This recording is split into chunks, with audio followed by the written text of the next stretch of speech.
I spent that Sunday night lying flat on my back, staring up at the faded ceiling of the room I'd slept in since I was 8 years old.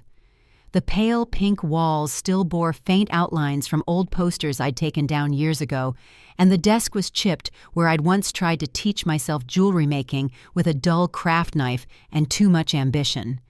The numbers kept looping in my head. Rent, groceries, gas, phone bill, and no matter how I moved them around, the total never worked. Even with both jobs and cutting out everything extra, I couldn't make it stretch unless I gave up saving for anything beyond the next month. And even then, I'd be living paycheck to paycheck stuck in place. I wasn't impulsive by nature. No big blow-ups, no slammed doors growing up, not even during high school arguments. But something about that dinner, about sitting there while my family toasted Evan's bright future and shoved responsibility onto my plate like a second helping of roast, flipped a switch I didn't even know was there. Dad hadn't asked if I could afford it. He'd just announced it like a line item in a meeting. Mom hadn't blinked, just nodded along, her eyes fixed on her wine glass. Evan never looked at me. And somehow, that hurt more than the rent itself. Monday morning started like any other. Mom was in the kitchen humming while the coffee pot gurgled. Dad kissed her cheek on his way out, still talking about Evan's upcoming interviews. They didn't ask if I had work that day. They never did. I nodded, smiled, answered politely, then packed my lunch and walked out like nothing was wrong. But inside, I was working through the details: bus routes, savings totals, what I'd need, and what I could leave behind. Each day that week followed the same rhythm. Work-smile plan. I printed out the Greyhound schedule and folded it into my wallet. I made a checklist of what mattered most: my laptop, my handmade inventory, the backup flash drive, a tiny jewelry box that used to be Grandma Ruth's, and the 3 leather-bound journals she'd left behind. No one knew I had them. Not even Mom. Grandma passed 3 years ago, and while Dad claimed he searched for her journals, I'd found them by accident in the attic trunk when we were cleaning out her place. Something told me then not to say anything. I slid them into my bag and didn't look back. The journals had been untouched for years, but even as a teenager I could tell they weren't just personal reflections. There were clipped newspaper articles tucked between entries, handwritten notes in the margins, and at least one official-looking envelope with a seal I didn't understand. Grandma Ruth had always been sharper than she let on, and the older I got, the more I wondered how much she'd seen coming. I didn't open them that week, but I packed them anyway. By Thursday night, the duffel bag under my bed was nearly full. A few pairs of jeans, some plain t-shirts, a clean hoodie, sneakers. I folded everything tightly and zipped the bag shut between shifts at the bookstore and the diner. Friday, I handed in my notices. I told both managers that I was transferring schools, which wasn't a lie, not really, just not in the way they assumed. They said they'd miss me. They meant it too. It was strange how people I barely knew had noticed my presence more than my own family had in months. Saturday dinner felt like watching a play I'd seen too many times. Evan talked about his graduation ceremony, about which suit he'd wear, and whether he should get a haircut. Dad offered pointers about salary negotiations, and Mom asked if I wanted to come dress shopping for the big day. I told her I had to work. She didn't ask where. Dad muttered something about how all I ever did was work, and Evan didn't say a word. That night, I didn't sleep. I lay in the dark, listening to the quiet thrum of the house, Dad snoring down the hall, the hum of the fridge, the occasional creak of the old floorboards. Around 3:30 a.m., I got up, got dressed, and picked up my bag. I didn't take everything, just what mattered. The door didn't creak when I opened it, and the third stair still squeaked, unless you stepped just right. I left a single envelope on the kitchen table. It wasn't a letter in the usual sense. It was a list. I had started it Thursday night, then rewritten it twice. It wasn't angry. It didn't beg or accuse. It simply counted. Every chore I did while Evan was out, every gift I bought with my own money, every family trip where I paid my own way while Evan's expenses were covered, every time I was blamed for not preventing one of his mistakes. It ended with a number. The total I had quietly contributed to the household since turning 16. It was more than I expected. At the bottom, I wrote one line: "You won't find me unless I want to be found." I didn't sign it. I didn't need to. The bus station was mostly empty when I arrived, just a security guard nodding off in his chair and a young mother trying to keep her kids quiet. I bought a one-way ticket in cash to a city 4 states west. The name wouldn't have meant anything to my parents, which was exactly the point. It was a college town with decent job listings and cheap housing near campus. But the real reason was Helena. She had been Grandma Ruth's closest friend. My godmother, technically, though, I hadn't seen her in over a decade. Mom and Dad stopped talking to her when I was in middle school. Something about a disagreement over the family estate. They never shared the details, and Helena's name hadn't been spoken in the house since. But I remembered her laugh and the way she always made me feel seen even as a kid. I had her number written in the back of my planner. Just in case. About halfway through the bus ride, I turned on my phone and sent one text. "Hi Helena, it's Claire. I'm on my way to you. I'll explain everything when I get there." Then I shut my phone off again. I didn't want to see any missed calls. Not yet. When the bus finally pulled in, she was waiting on the platform, coat wrapped tight around her shoulders and reading glasses tucked into her scarf. She looked exactly like I remembered, just older with silver streaks in her hair and a fierceness in her eyes that hadn't dimmed. "You look tired," she said, pulling me into a hug, "and like you've been carrying too much for too long." "I'm sorry to show up like this," I told her, unsure if I should be standing taller or smaller. "No, you're not," she replied. "And you don't have to be." Her house was nothing like the one I'd grown up in. The walls were lined with books, not portraits. Her furniture didn't match, but every cushion felt like it had been sat on 100 times by someone she loved. She made toast and tea while I sat in silence, unsure how to begin. I didn't have to. She waited. When I finally told her what had happened, from the dinner to the rent to the letter on the table, she didn't interrupt once. When I finished, she looked at me and said, "Your father always did know how to make people feel small. I'm sorry you had to grow up around that." She walked me upstairs to a small guest room with a window that looked out over a quiet street. "Stay as long as you need. But there's just one rule. No hiding. If you left that house to start your life, then you're going to live it." I unpacked that night for the first time in years. Not just my bag, but myself. The next morning, I opened one of Grandma Ruth's journals and began to read. The morning after I unpacked my bag at Helena's house, I woke up to the smell of coffee and the sound of birds outside the open window.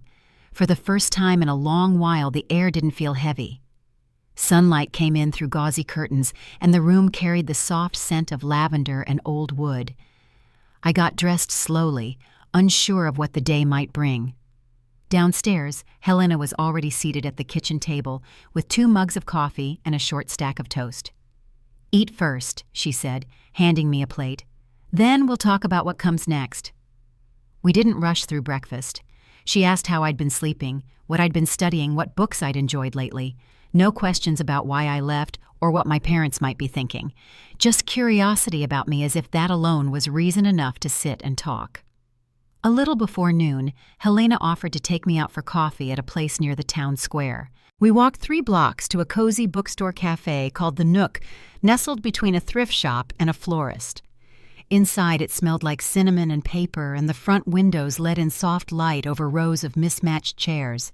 Helena greeted the staff by name, introducing me like I was already part of the neighborhood. "This is Claire," she said. "She's new in town, smart, steady, and she needs a fresh start." A woman behind the counter smiled and wiped her hands on a paint-splattered apron. "I'm Margot," she said. "You looking for a job?" I blinked, unsure how to answer. Margot tilted her head, still smiling. "We've been short-staffed since April. If you can work a register, lift boxes of books, and help customers without rolling your eyes, you're hired." Helena gave me a small nod, and I nodded back. "Yes," I said. "I can do all that." "Then come by tomorrow afternoon," Margot said. "I'll show you around. No rush, just wear comfortable shoes and bring a pen." We left with paper cups of coffee and a bag of used paperbacks Helena insisted on buying for me. It was the easiest job interview I'd ever had. No resume, no rehearsed answers, just kindness and timing. That night after dinner, I spread out Grandma Ruth's journals across the dining table. They were worn but intact, filled with her tight looping script. Helena sat nearby, knitting quietly. giving me space but staying close. I started with the earliest entries written right after my grandfather passed away. At first, they were personal reflections, notes about grief, the house, the garden. But then the tone shifted. I found bank records tucked into pages, notes about conversations with financial advisors, even lists of account numbers with amounts written beside them. "She didn't trust your father," Helena said, glancing up. I looked over. "You knew?" She nodded. She told me more than once that something about Walter felt off. She kept records in case she ever needed proof. I handed her a folded sheet tucked into the back of one journal. It was a notarized document dated 3 years ago, stamped and signed.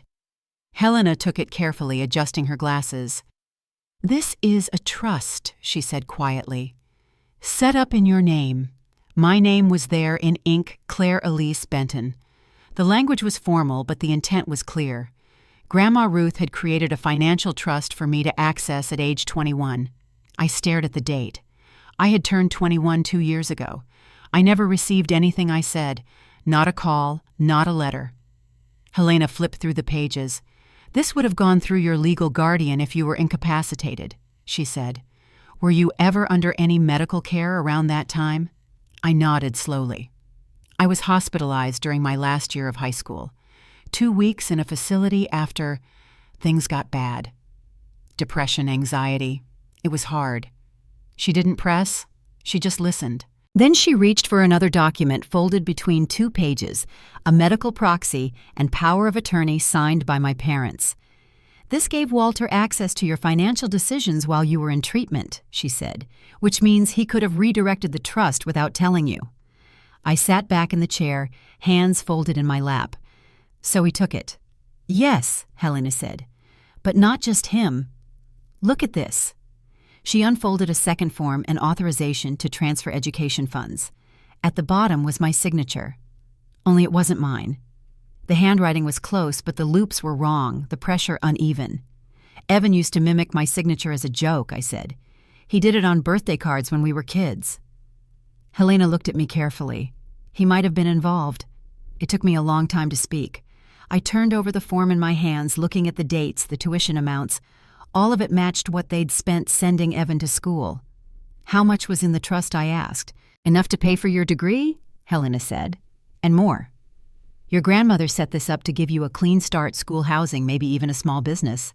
I stood up and walked to the kitchen sink, staring out the window. The neighborhood was quiet, the porch light across the street already on. Inside, I could hear the soft clatter of Helena closing the journals. "I know someone," she said from behind me. "His name is Cal Delaney. He's a lawyer who handles family financial abuse cases. If you want to speak with him, I can set it up." I didn't answer right away. I turned from the window, nodded once, and said yes. "Please." Helena squeezed my shoulder as she passed. "We'll call him in the morning." I lay awake for a long time that night, not from regret but from clarity. Not only had they dismissed me, they had stolen from me. And it had never been about whether I was good enough. It was about power. I had always blamed myself for falling behind, for struggling to keep up, for not being able to breathe. But it wasn't bad luck or laziness. It was theft, deliberate, calculated, and buried beneath smiles and dinner table toasts. I didn't know what would happen next, but for the first time in years, I knew exactly where to begin. I woke before the sun and sat at Helena's dining table with a blanket around my shoulders and a stack of Grandma Ruth's journals spread out in front of me. The paper had softened with time, and the ink had faded a little, but her handwriting kept its steady shape, like she had written each line with both care and purpose. Helena set down a mug of coffee and didn't ask what I'd found. She just pulled out a chair and waited. The house was quiet, except for the tick of the hallway clock and the faint sound of a neighbor's dog down the street. I started where I'd left off the night before and read through entries that shifted from family notes to precise records. There were bank statements folded into pages, contact names for accountants, and clipped articles about local business deals with dates circled in red. One page held a short paragraph about protecting Claire's future if others lose their way, and next to it she had written an account number that matched the trust document we'd already seen. I didn't add anything aloud. I slid the page toward Helena and let her look for herself. She saw this coming, Helena said softly. Maybe not every detail, but enough to start leaving a trail. We took a break and walked to the Nook for coffee and a plain bagel, and the street felt different now that I knew what had been tucked into those journals all along. Margot waved when we came in and asked if I could start tomorrow afternoon instead of later in the week. I told her yes, and wrote the time on a napkin while she showed me where they kept the shipment log and how the register reset after closing. "We're not fancy," she said, smiling. "We just try to get the right book to the right person and make sure the coffee's hot." It was a simple thing to hear, and it landed like relief. Back at the house, Helena cleared space on the table and opened a fresh folder for anything that looked official. We placed the notarized trust on top, then the medical proxy I'd signed as a teenager when my doctors recommended short-term inpatient care. Tucked behind it, we found a form authorizing a transfer of education funds that carried a version of my signature I recognized and didn't. The letters were close, but the curves were wrong by a hair, like someone had practiced, and never quite matched the muscle memory. "Evan used to copy my name on birthday cards," I said, keeping my voice level. "He thought it was funny back then." Helena met my eyes and didn't rush. "This is the kind of thing an investigator will notice," she said. "Similar, not identical. It matters." We kept going. Some entries were mundane garden notes, grocery lists, a new recipe she liked, and then the tone would sharpen again. She logged meetings with a bank manager and wrote out questions she planned to ask. One line read, "If my authority is challenged, counsel, first signatures, second and next to it." She had added a date that matched the month I turned 21. The trust's release date sat under it in the same pen. I asked the question I'd been circling since yesterday. "How much was there?" "Helena." She didn't give me a number, but she didn't soften it either. "Enough for your degree without debt," she said. "Enough for a reliable car first and last month's rent and seed money if you wanted to try something of your own." Your grandmother was thorough. The hallway clock chimed the hour, and I realized how quietly the day had moved around us. I thought of every double shift, every textbook I'd bought secondhand, and every month I watched my savings shrink for something basic like brakes or a dentist appointment. The facts were in front of me in black and white, not a theory or a suspicion. The trust existed, it should have been mine at 21, and a legal doorway had been opened while I was too unwell to guard it. That doorway had stayed open long enough for money to move where it was never meant to go. I didn't have to decide anything out loud. Helena reached into a drawer and pulled out a business card. "Cal Delaney," she said. "He's good at this. Patient, careful, and not afraid to push when the paper trail is strong. I can make the introduction, but the choice is yours." I turned the card over and traced the embossed phone number with my thumb. The feeling wasn't dramatic. It was steady, like tightening a knot on a line you plan to hold. "Call him," I said. "Please." We spoke to him on speakerphone from the dining room with the journals stacked between us. Cal's voice was even and unhurried, and he didn't make promises. He asked how the documents were stored, whether the originals were intact, and if I had ever been notified in writing about the trust. He listened to the dates, asked where I had been during my hospitalization, and told me plainly that power of attorney has limits. "Bring everything you have," he said. "I'll make copies while you wait, so the originals never leave your sight." We set the appointment for the next morning. After we hung up, Helena labeled manila envelopes with a pencil and slid each document inside a sleeve. I took photos for my records and wrote a simple index on a yellow legal pad date type, and where we found it in the journals. It wasn't complicated, but the order helped. Every small step replaced a little of the air I'd lost over the last few years. In the late afternoon, I walked to the corner store for stamps and grabbed a simple dinner on the way back. The neighborhood had a calm to it that didn't depend on anyone's approval. Porches were swept, kids' bikes sat in neat rows under railings, and a woman 2 doors down waved when she watered her geraniums. I learned the creak of Helena's stairs and which light switch stuck when the weather turned humid. It felt like a place where you could put your bag down and not worry someone would open it without asking. After dinner, I returned to the journals and found an entry dated a month before my 21st birthday. Grandma had recorded a conversation with a banker about a beneficiary release, no substitutions, no amendments without my written consent. The margin held a short note. "If anyone argues otherwise, speak to Helena first." It was the kind of line you only write when you've seen how people can bend rules to suit themselves. I slid the page protector over it and added it to the envelope marked Trust Key Provisions. Helena came in from the porch with 2 glasses of iced tea and set one by my elbow. "You're doing well," she said, not as a compliment, but as a simple observation. I nodded and closed the folder for the night. I didn't rehearse what tomorrow might be, and I didn't try to predict anyone's reaction if they learned where I was. That work didn't belong to me anymore. Before bed, I laid out a plain blouse and slacks for the meeting and placed the envelopes in a tote by the door. My phone stayed dark on the dresser.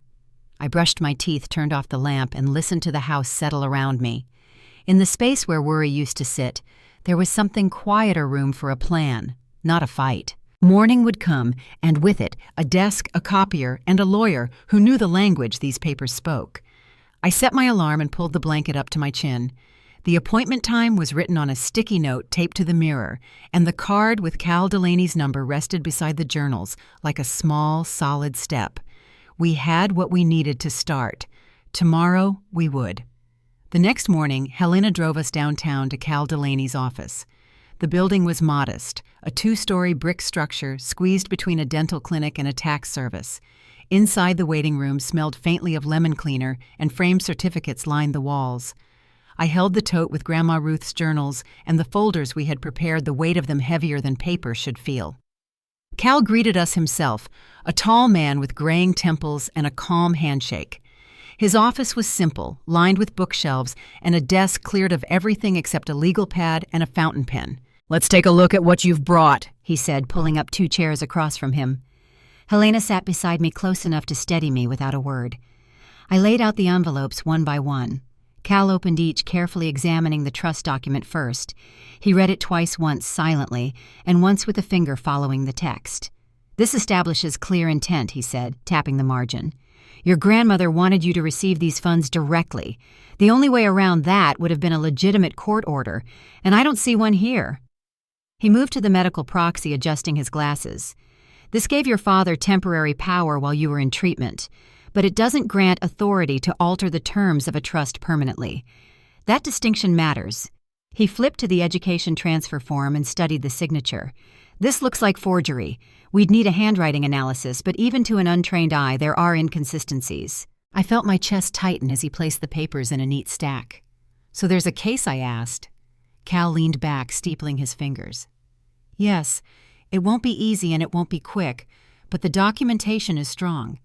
We'd start by filing a complaint for breach of fiduciary duty and fraud. Once it's in motion, your father would be required to produce records showing where the money went."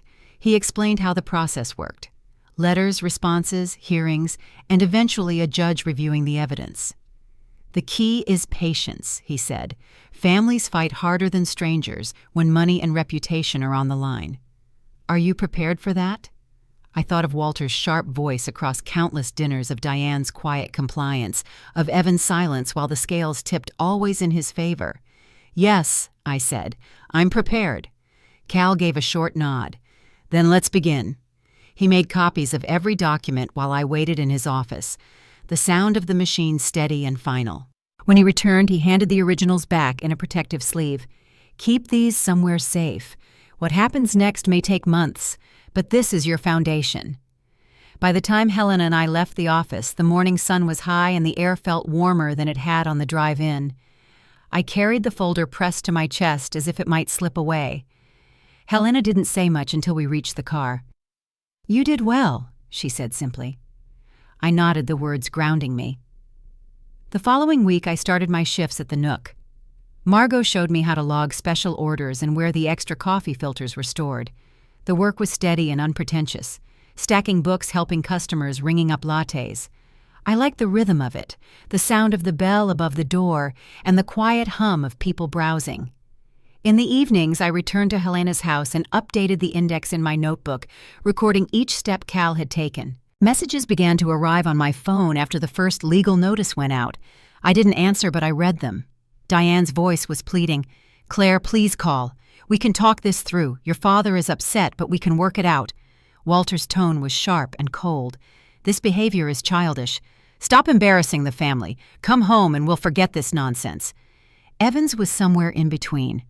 "What did you put in that letter?" Dad's furious. Mom's crying. Just talk to me, please. I turned the phone off again and set it face down in my drawer. News reached me through other channels, too. Helena showed me a clipping from the local paper Evan had been arrested for drunk driving. His mugshot was small, his face pale and unshaven. The article was brief, but the timing spoke volumes. Interesting, Helena murmured, sliding the clipping across the table. Seems they're unraveling without their scapegoat. I didn't answer, but I folded the clipping into my notebook. A few days later, I received a message on social media from someone I didn't know. Her name was Nora Carver, and she introduced herself as Evan's former girlfriend. Her note was short. I know your family is looking for you. I think there are things you should know. Can we meet? I hesitated, then agreed to see her at a cafe in the next town over, away from familiar eyes. Nora was petite, with quick, nervous movements and sharp, watchful eyes. She stirred her coffee 3 times before speaking. I dated Evan for about 6 months last year, she said. He wasn't easy, but he talked about you sometimes, mostly when he was drinking. He said he felt guilty about money that was supposed to be yours. My pulse quickened. Did he say how not directly she admitted? But he said, your dad made him sign things he didn't really understand. Tuition forms, transfers. He said he knew the money should have been yours, but didn't know how to stop it. She pulled out her phone and hesitated before sliding it across the table. I started recording some of our conversations. I didn't trust him. I thought maybe someday I'd need proof. There's one you should hear. She pressed play, and Evan's voice came through slurred but clear. Dad says family money should go to family success, and I'm the success story. But Claire works harder than I ever did. Sometimes I think about telling her, but Dad would never forgive me. I listened twice the sound, both familiar and foreign. The guilt in his voice didn't erase what he'd done, but it confirmed what Helena and Cal already suspected. When the recording ended, Nora looked down at her hands. I don't know if this helps, but I thought you should have it. Thank you, I said quietly. Can you send me a copy? She nodded, transferring the file before she left. I watched her walk out small against the bright afternoon light and felt the weight of what I now carried in my pocket. On the drive back, I thought about the choices we make when fear decides for us. Evan had let Walter's control dictate his actions just as Diane had done for years. But hearing his voice admit the truth gave me something I hadn't had before, proof spoken in his own words. I reached Helena's porch just as the sun dipped low, casting long shadows across the street. She opened the door before I knocked, as if she already knew. You found something, she said. I held up my phone. Yes, I answered. Enough to keep going.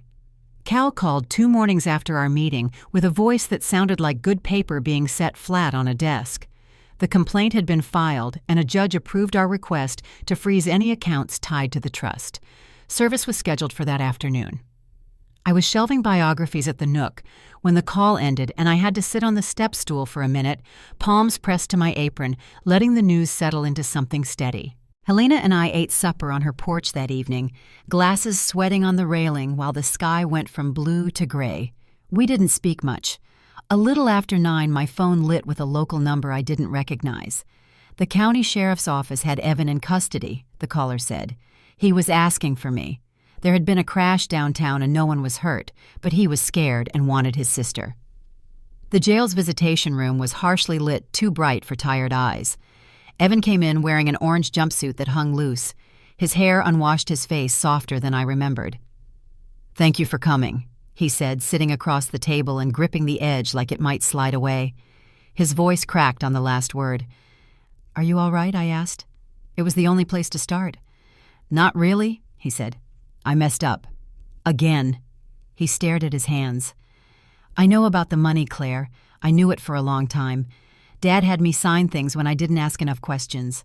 I told myself it would get fixed once I made something of myself, and then it never did." I watched his face shift between shame and relief. "Why didn't you tell me?" I asked. "Because I was a coward." He said, no defense in his tone. And because every time I tried to push back, Dad reminded me how much he was investing. I didn't even want business school. I wanted to learn carpentry. He looked up like he was waiting for a verdict. "I'm sorry." The words didn't erase anything, but they fit the shape of what I already knew. "There are consequences," I said. For you and for him." He nodded, eyes damp. "Are you okay?" he asked, almost as an afterthought. I told him the truth. I had a safe place to stay, work I liked, and people who saw me without asking me to perform. He let out a small breath. "Good," he said. "I'm glad you got out." We said little else. When I left, the hall smelled faintly of disinfectant, and the night outside carried that quiet you hear after hard news. I didn't feel triumphant. I felt like a door had finally been opened that should never have been locked. By morning, the arrest had made a short column in the local paper. Helena slid the clipping toward me with a careful hand. It mentioned Evan's name and the storefront he hit, then moved on. I folded it into my notebook. I had a shift at the Nook that afternoon, and I liked the work of putting new arrivals in the front window, keeping my hands moving while something larger moved on its own. The next call came from Diane. Her voice was thinner than I remembered. "Can we meet?" she asked. "There are things I need to put in your hands." We chose a diner 2 towns over. She was waiting in a corner booth with a cardboard box beside her and a cup of coffee she hadn't touched. She looked older around the eyes. "You look well," she said, unsure whether to smile. "I'm glad." I sat and she slid the box across the table. "These were yours," she said. "Your grandmother wrote to you every month after she moved into assisted living. I let your father talk me into holding them." The box held letters in Ruth's neat handwriting. Birthday notes, holiday cards, small updates about the weather and what she was reading. At the bottom was an envelope marked in her script to be opened if Walter challenges what belongs to Claire. I broke the seal and unfolded the paper. Ruth's words were plain and careful. She wrote that Walter wasn't who he pretended to be and that he had a gift for taking control of things that didn't belong to him. She warned of property and accounts that were legally Diane's and a trust that was mine alone. If he reached for any part of it, I was to fight with every document we could gather and not stop. I looked up at my mother. Her eyes were wet, but she didn't look away. "I knew pieces," she said. "I let him handle everything because he said I wasn't good with numbers. I told myself it was easier. I'm filing for divorce." She swallowed. "I don't expect you to forgive me. I just want to stop being part of the problem." We talked until our coffee went cold. She told me about friendships that faded when Walter drew a smaller circle around our family and called it loyalty. She told me she had a lawyer of her own now and a small apartment near her sister. When we stood in the parking lot, she hugged me like something fragile and necessary. "If it's possible," she said, "I'd like to try again. On your terms." I told her we could start with honesty. It was the only place worth standing. The storm rolled in, that night wind working the trees until they knocked against each other like old bones. Rain hit the porch hard enough to blur the streetlights. The roof over Helena's sunroom leaked in one spot by the seam, and we set a bowl under it and moved the plants. I watched the water collect and felt something inside shift from waiting to ready. "I think it's time," I said. "Not to move back. To finish this." Helena didn't argue. "Call Cal," she said. "Have him meet you there. Bring only what you need." We pulled up in front of my parents' house the next afternoon, the storm still snarling over the neighborhood. The grass hadn't been cut, and the flower beds were rough with weeds where Diane used to plant marigolds in neat rows. Cal waited at the curb with a slim briefcase and the quiet you keep for rooms that demand it. "I'll come in if you want me," he said. "Otherwise, I'll be 5 minutes away." Walter opened the door after 2 knocks. He looked older, jaw dark with stubble, the set of his shoulders more tired than proud. He leaned on the frame and let his eyes travel as if gauging what tone to take. "Well," he said, "the prodigal returns, here to lecture me." His smile didn't reach his eyes. "I came to talk," I said. "May I come in?" He stepped aside with a small flourish like he was still hosting, and I walked into a living room that felt less like a home and more like a waiting room. Takeout containers crowded a side table, and the mantel where Diane kept heirlooms was bare. "Your mother left," he said, dropping into his chair. "She thinks she's making a point." "She's making a decision," I said. I sat on the couch and kept my hands folded. I set the folder of copies on the coffee table and slid the top page toward him. "I know about the trust. I know how you use the medical proxy. I know about the transfer forms. I have a lawyer." Walter didn't reach for the papers. "You're a naive girl being used by people who never liked this family," he said, voice smooth from practice.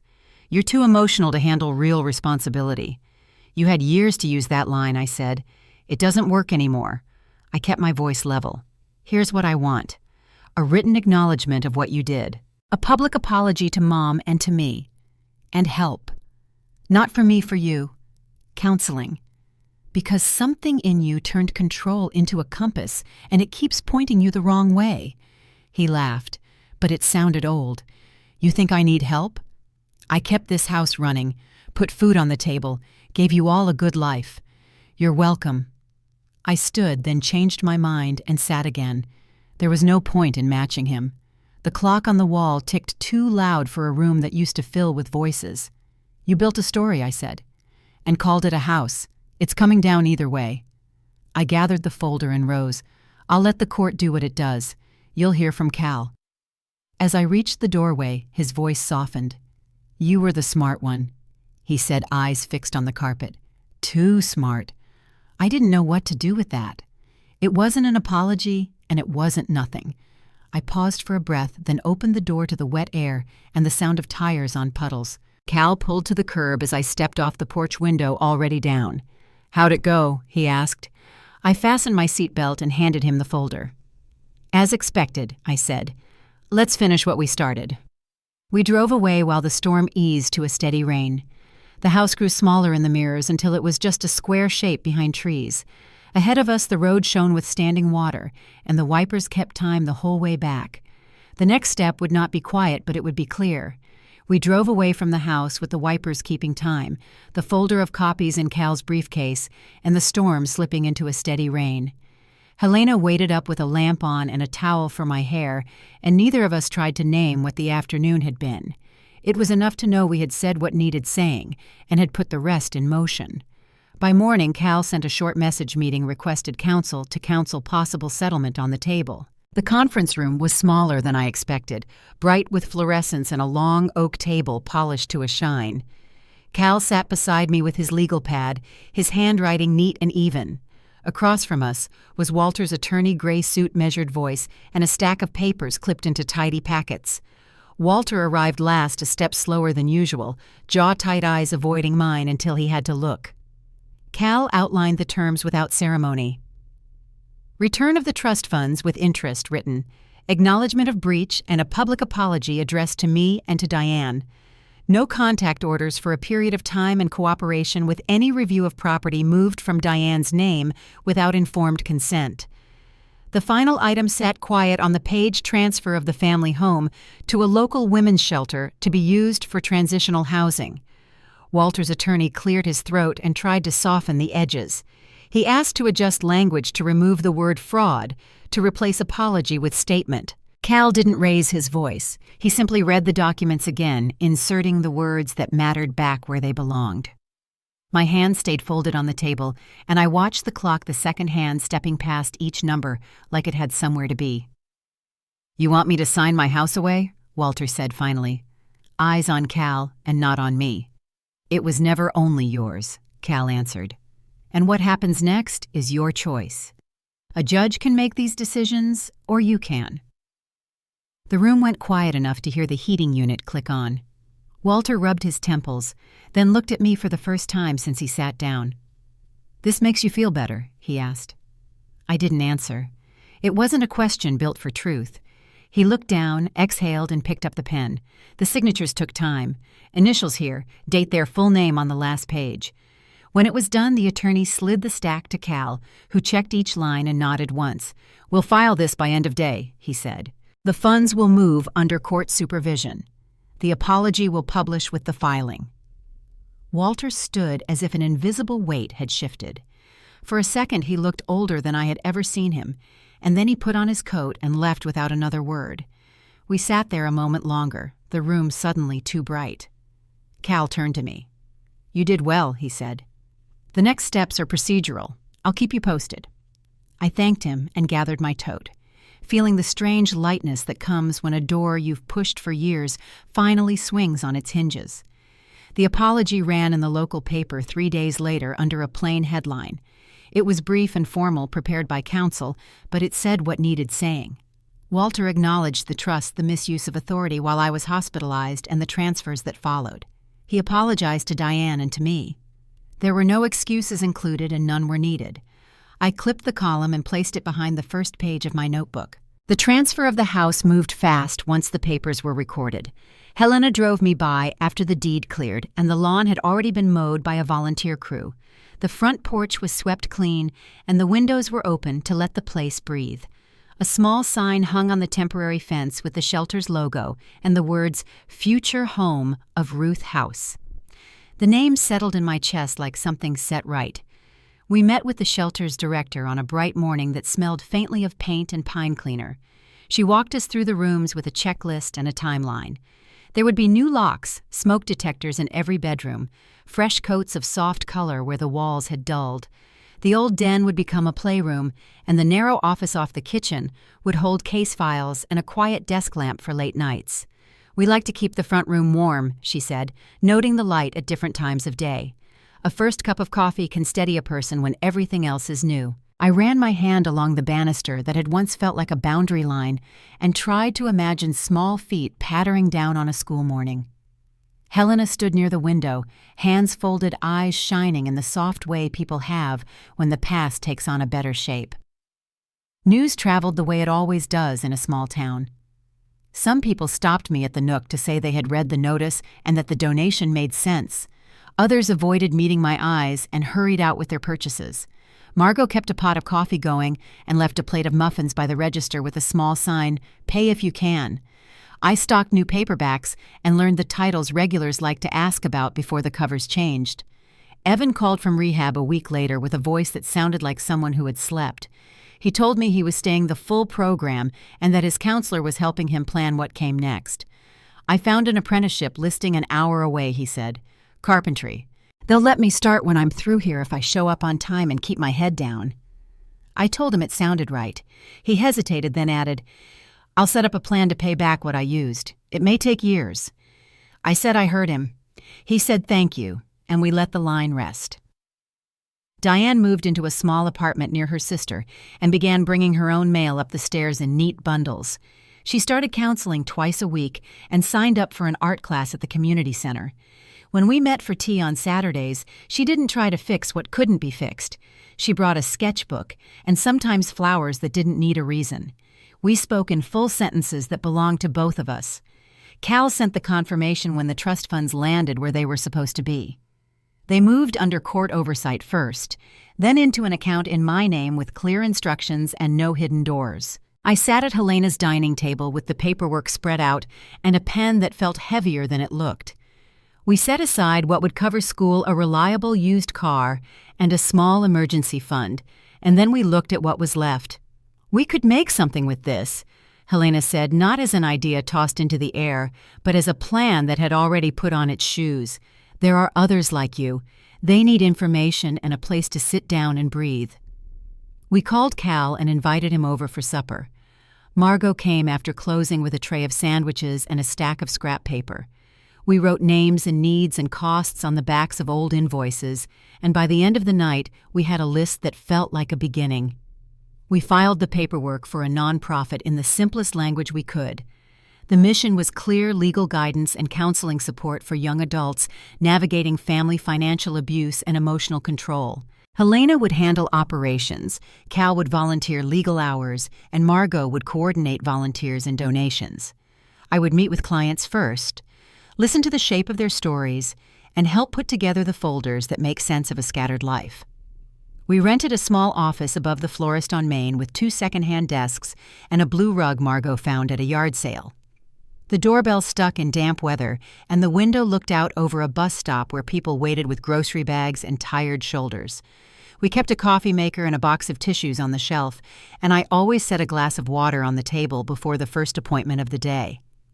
The first client came in on a Tuesday morning, a young man with a ball cap in his hands and a line of worry between his brows.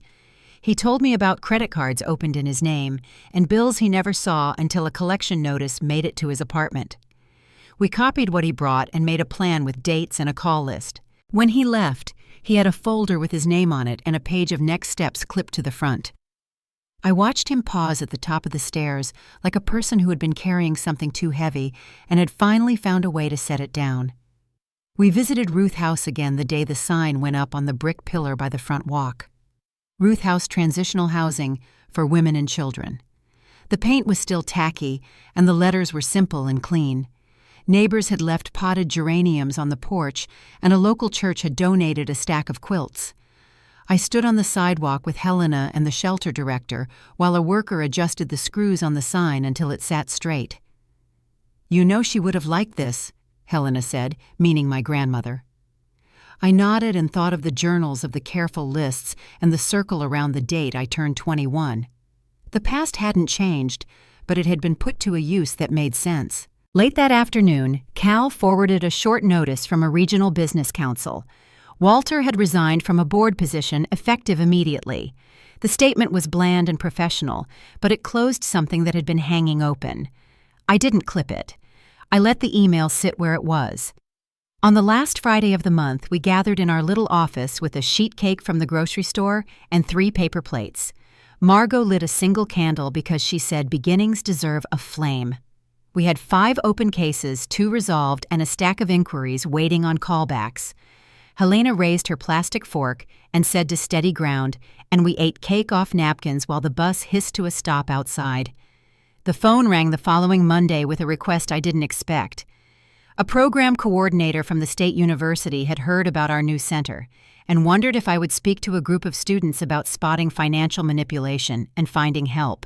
It was just an evening workshop in a modest lecture hall, but my hands felt warm around the receiver. I said yes, and she sent a date, a time, and a short list of topics. I printed the email and pinned it to the corkboard above my desk. Then I straightened the stack of intake forms and washed our coffee mugs in the small sink by the door. The office was quiet, and the late sun edged across the blue rug like a slow tide. There was more to say now, not only about what had happened, but about what could be built after. Outside, the florist locked up and pulled her awning in for the night. I turned off our light set, the alarm, and stepped into the soft buzz of Main Street. There was a path ahead, and it reached farther than the ends of the papers we had filed. Next week, I would stand in a room and tell the truth out loud, start to finish, so that someone sitting in the back row might hear their way forward too. The workshop at the State University took place on a mild evening, the kind that makes campus sidewalks glow under old lampposts. I stood behind a lectern in a modest hall and watched students settle with notebooks and bottled water. I told the story straight through what was taken, what we found, and how paper and patience can rebuild a life. There were no big gestures, only facts and the quiet courage it takes to hold them. Afterwards, a line of students formed by the stage. A young woman near the back waited until the room thinned, then came forward with red eyes and careful words about a parent who had opened accounts in her name. I handed her a card for our center and outlined 3 steps she could take this week. She nodded, took a steadying breath, and left with a folder tucked to her chest, the way I once held mine. Back at our small office, routine became its own comfort. Helena kept the calendar and the keys, Margot stocked tea and snacks like they were tools, and Cal came by on Thursdays to review files. Some days we closed one case, other days we only named a problem and agreed to try again tomorrow. Justice moved at its own pace, but dignity could start the moment someone sat down and was believed. News from home arrived in simple updates. Evan completed rehab and began an apprenticeship with a carpentry crew an hour away, sending a short text on his first day that read, "On site by 7, we'll keep at it." Diane's divorce moved forward, and she filled a small apartment with thrifted chairs and tubes of paint. We met most Saturdays for tea, and she brought sketches that looked like windows opening. I didn't ask about Walter. Sometimes Helena heard he was in counseling and working part-time, and sometimes there was nothing to hear at all.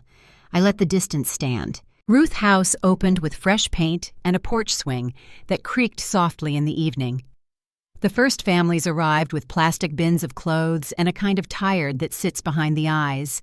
Volunteers set out quilts and labeled kitchen drawers, and the playroom filled with hand-me-down puzzles missing only a few pieces.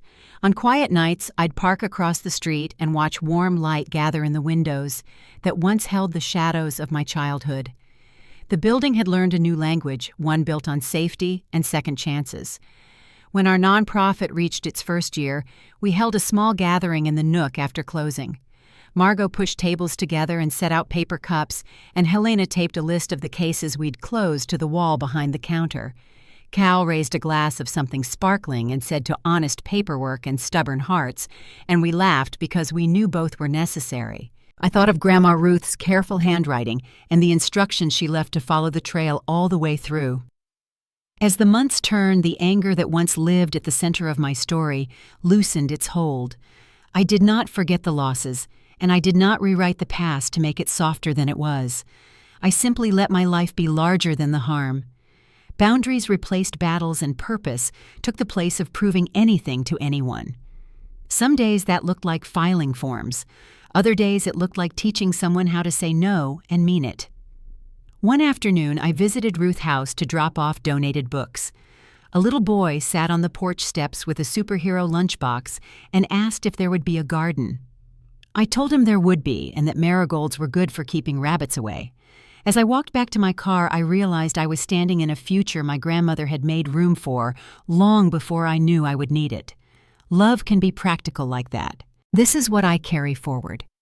Justice is not only a ruling or a refund, it's the right to wake up unafraid, to keep what is yours, and to decide how your story is told. It is also the quiet work of building a life where kindness has weight, where people are seen, not measured. Disappearing from the wrong place was how I returned to myself, and choosing steady ground again and again is how I stay. If any part of this helped you see your own path, I hope you'll share it with someone who needs company on the walk.